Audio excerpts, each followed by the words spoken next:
Shalom saudara-saudara yang dikasihi oleh Tuhan. Mengenal Tuhan bukanlah hal yang sangat sederhana. Kalau saya tidak katakan adalah hal yang tidak mudah. Karena Tuhan kita, Tuhan yang maha sempurna. Dan kita sangat terbatas, bahkan sangat bercacat.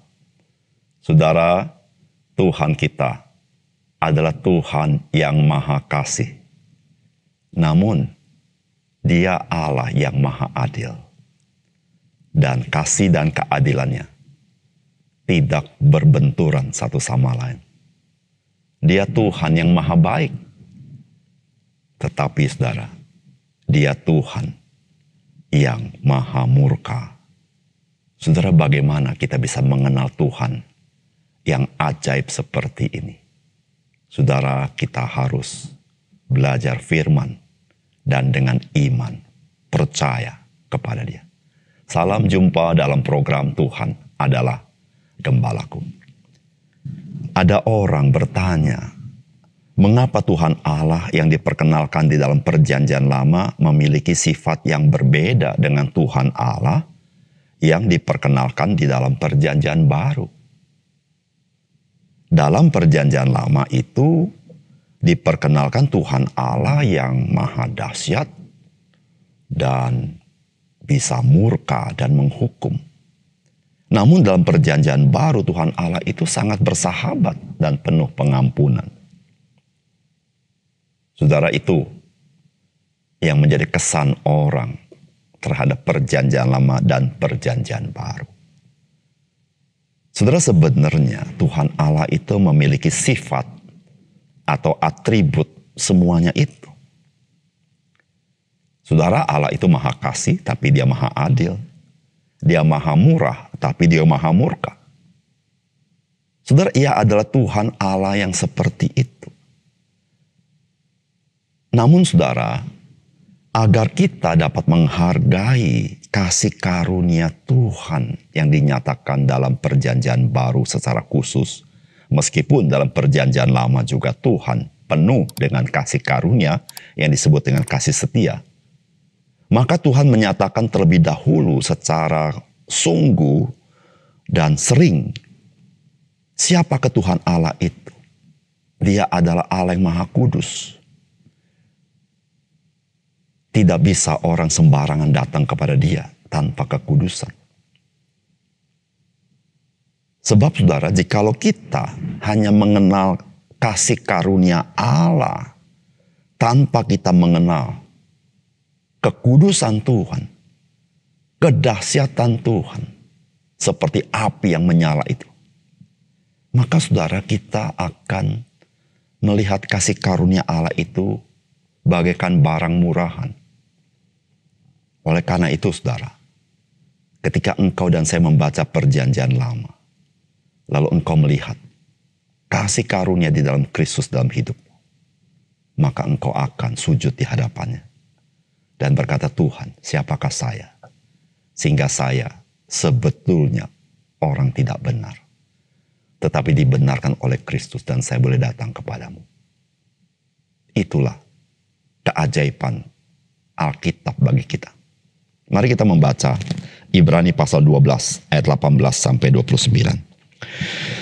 Sebab kamu tidak datang kepada gunung yang dapat disentuh dan api yang menyala-nyala, kepada kekelaman, kegelapan dan angin badai, kepada bunyi sangkakala dan bunyi suara yang membuat mereka yang mendengarnya memohon supaya jangan lagi berbicara kepada mereka. Sebab mereka tidak tahan mendengar perintah ini, bahkan jika binatang pun yang menyentuh gunung, ia harus dilempari dengan batu. Dan sangat mengerikan pemandangan itu, sehingga Musa berkata, aku sangat ketakutan dan sangat gemetar.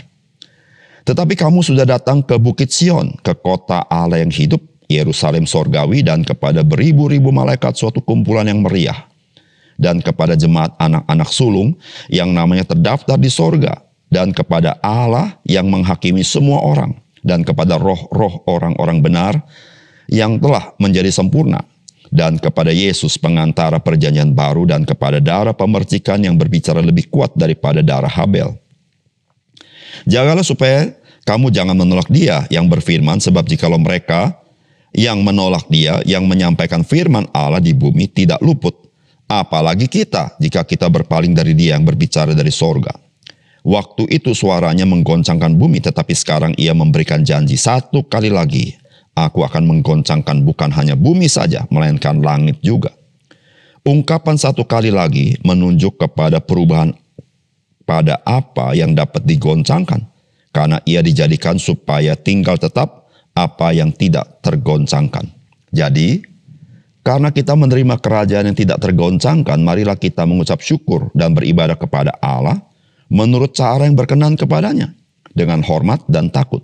Sebab Allah kita adalah api yang menghanguskan.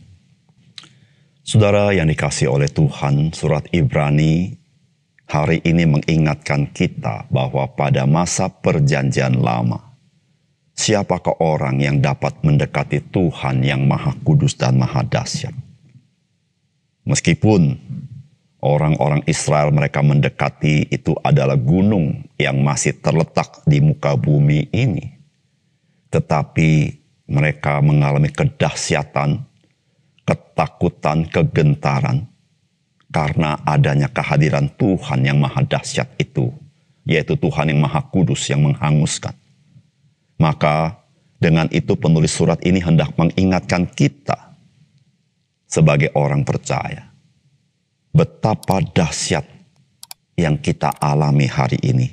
Kita bukan sedang mendekati sebuah gunung atau bukit yang di muka bumi ini, tetapi kita sedang mendekati sorga, karena kita menghampiri Kristus yang bukan di atas bukit di bumi ini, tetapi Dia bertahta di sebelah kanan Allah Bapa. Saudara, bukankah hal ini jauh lebih dahsyat dibanding yang dialami oleh orang Israel dalam perjanjian lama? Namun saudara, kita boleh menghampiri Dia. Seberapa kita menghargai anugerah yang seperti ini. Saudara, apakah pesan firman Tuhan bagi kita? Yang pertama, janganlah kita menolak Kristus yang berfirman kepada kita. Saudara, firman Tuhan berkata, tetapi kamu sudah datang ke Bukit Sion, ke kota Allah yang hidup, Yerusalem sorgawi, dan kepada beribu-ribu malaikat suatu kumpulan yang meriah, dan kepada jemaat anak-anak sulung yang namanya terdaftar di sorga, dan kepada Allah yang menghakimi semua orang, dan kepada roh-roh orang-orang benar yang telah menjadi sempurna, dan kepada Yesus pengantara perjanjian baru, dan kepada darah pemercikan yang berbicara lebih kuat daripada darah Habil. Saudara yang dikasihi oleh Tuhan, di dalam perjanjian lama, maka bangsa Israel sebagai umat Allah menghampiri Tuhan di muka bumi. Mereka datang ke bukit di mana Tuhan hadir di sana. Yang kemudian Tuhan hadir di kemah suci. Saudara yang kasih dalam Tuhan, semuanya itu masih berada di bumi, di mana di sana ada imam besar di dalam kemah suci. Waktu bangsa Israel diminta menghadap Tuhan di bukit yang Tuhan telah tunjukkan, yaitu bukit Gunung Sinai. Saudara, ada kedahsyatan Tuhan yang luar biasa, meskipun masih di muka bumi. Saudara, hari ini, saudara, memang kita beribadah di muka bumi, tetapi jangan lupa, imam besar agung kita yang melayani ibadah itu berada di surga. Sehingga saudara-saudara, ketika kita melakukan ibadah di bumi, sebetulnya kita sedang menghampiri tahta surgawi Allah. Karena imam besar kita ada di sana. Saudara, itulah yang dikatakan oleh surat Ibrani. Bahwa kita ini bukan datang kepada Gunung Sinai yang di muka bumi ini. Kita datang kepada Bukit Sion yang disebut sebagai kota Allah yang hidup. Yerusalem sorgawi.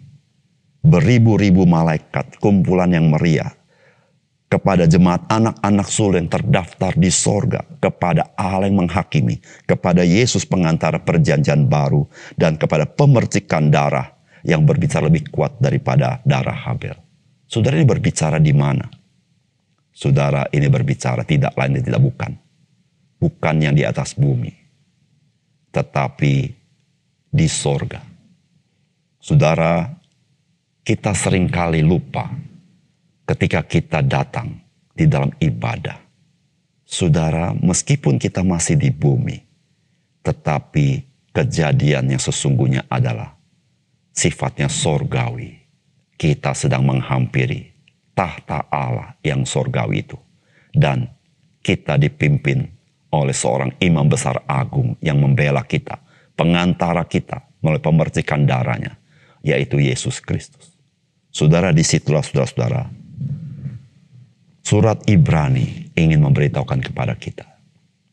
Jikalau pada zaman dahulu, firman Allah yang disampaikan melalui malaikat, itu mempunyai dampak langsung jikalau umat Tuhan menolaknya, yaitu adalah kebinasaan. Saudara, apatah lagi ketika suara firman itu bukan berada di muka bumi, tetapi keluar dari sorga. Saudara, betapa lebih mengerikan lagi jikalau ada orang yang menolak firman Allah yang keluar dari tahta Allah itu, yaitu dari Yesus Kristus yang berduduk di sebelah kanan Allah. Oleh karena itu, saudara, surat Ibrani menasihatin kita agar kita jangan menolak Dia yang berfirman. Sebab jikalau mereka yang menolak Dia yang menyampaikan firman Allah di bumi tidak luput, apalagi kita jika kita berpaling dari Dia yang berbicara dari sorga. Saudara, perjanjian lama diberikan kepada kita supaya kita sadar kita harus menghormati dan menghargai Yesus Kristus yang adalah Tuhan yang duduk di sebelah kanan Allah Bapa. Kita harus tunduk, taat, dan melakukan karena kasih karunia yang besar kepada kita. Yang kedua, saudara, orang percaya itu menerima kerajaan yang tidak tergoncangkan. Saudara, firman Tuhan berkata begini, waktu itu suaranya menggoncangkan bumi, tetapi sekarang Ia memberikan janji. Satu kali lagi aku akan menggoncangkan bukan hanya bumi saja, melainkan langit juga. Ungkapan satu kali lagi menunjuk kepada perubahan pada apa yang dapat digoncangkan, karena Ia jadikan supaya tinggal tetap apa yang tidak tergoncangkan. Jadi karena kita menerima kerajaan yang tidak tergoncangkan, marilah kita mengucap syukur dan beribadah kepada Allah menurut cara yang berkenan kepadanya dengan hormat dan takut, sebab Allah kita adalah api yang menghanguskan.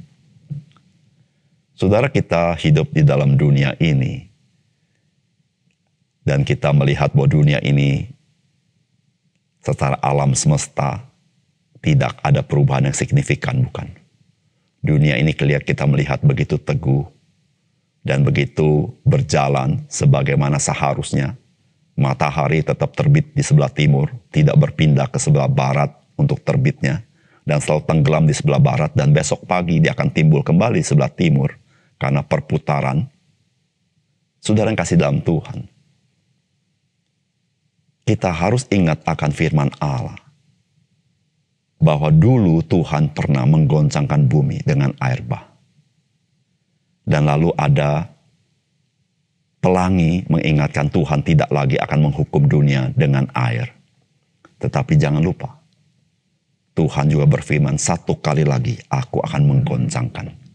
Bukan hanya bumi, tetapi langit. Saudara, goncangan ini adalah goncangan yang sangat besar.